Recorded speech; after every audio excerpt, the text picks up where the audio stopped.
What's up, everybody? My name is Jason, and welcome to Small Biz. In today's video, I was supposed to tell you why the Federal Reserve just made a huge mistake with their rate hike yesterday, but last trade on MCOM 088, OMG.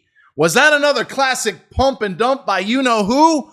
Or is this a great time to add to a position that's going a lot higher? All that and more coming right up. All right, ladies and gentlemen, very, very important video just after 12:45 in the PM. It's another sweltering day here in Atlanta, sunny and about 97 degrees, but holy shit, if you're in micro mobility, formerly known as Hellbiz, what happened in the last hour or so? Well, once again, you-know-who put out a tweet and said, I don't know, do you think it's time for me to step down and hand over the reins to somebody else? Within exactly 2 minutes, the stock starts pumping in the low 8s, and then it's 9, and then StockTwits is all ablaze, and no, I'm not a member, but I pay attention to what's going on, and then it's 10, and I'm tweeting, do not chase, do not get caught up in the FOMO crowd, you buy red, you sell green, you buy the dip, you sell the rip. For the last 2 or 3 days, what did I say? I said, MCOM was a buy in the 7s, and you could have had it near an all-time low today of 0773. You should not be fucking chasing the stock north of 10 cents a share. That being said, while I did say 07 and change was a buy, I would now adjust it up, as I tweeted about 30 minutes ago, in the low to mid 8s. It looks like, if my eyes are not deceiving me, 088 or somewhere in that range. We just bounced. Now we're 092. Look, was that a pump and dump?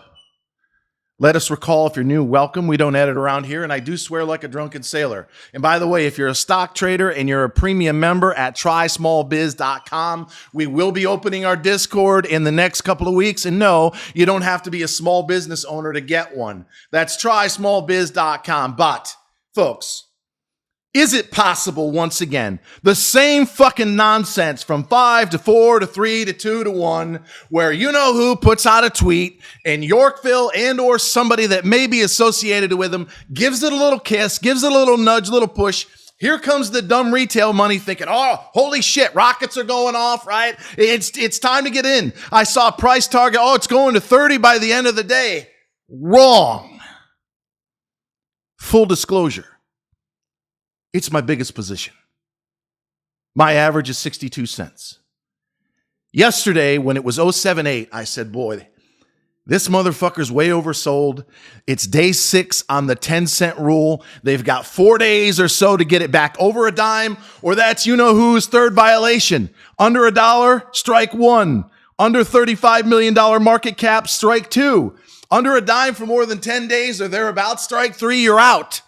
So is this an attempt to get it back up and over a dime? I'll let you decide that. Is this another put out a tweet, a real juicy one where, I don't know, somewhere around 94%, similar to the poll that I put out that got me a cease and desist? But we put that to bed in less than 24 hours. And in case you missed the video, if you-know-who and his lawyer's watching, if I get one more cease and motherfucking desist from the same lawyer, it's an automatic preemptive lawsuit, and we will recruit thousands of people that are tired of seeing what we just saw here in the last hour. Way oversold at 7 and change. My biggest position, I wish I had some, but I had to wait until I took my 15th of 16th profit in a row since April. Wait for it. For 470% gains if you're following me on Twitter. So when I did get liquid on half of that position a couple hours ago and I saw it percolating at 8, 8.25, 8:30, I said, boy, my instincts were to buy. And I could have had a quick trade if that's what you do. I'm in it for a bit longer than that. We typically hold what's called a swing trade for about a month, but I've been in this and mulling for months now. I want nothing more than to see them both go a hell of a lot higher. But we cannot take what we have seen for granted. So let me just simplify this and get you out of here in less than 10 minutes if I can.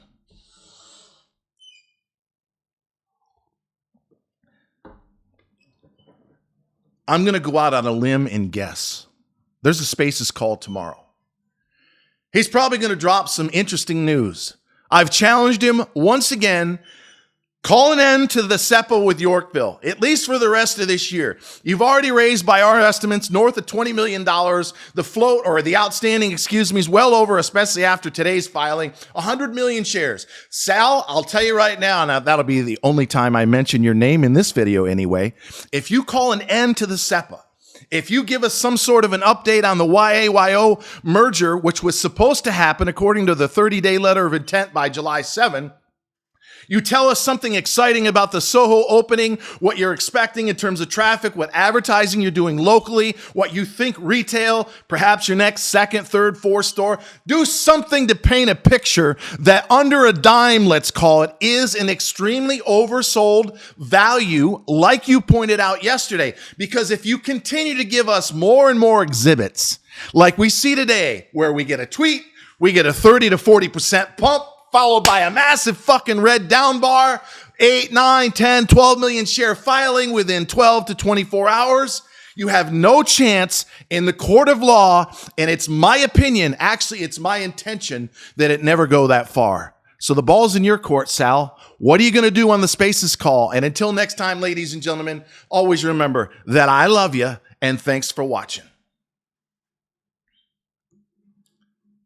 By the way, if you're wondering, not where I got these shirts, but how I've lost 28 pounds in the last 2.5 months, it's walking 10,000 steps a day, 5 days a week, and my 15-pound dumbbells on Monday and Thursday. So fellas, if you're over 50 like myself and you want to get your fat ass in shape, you know what you got to do.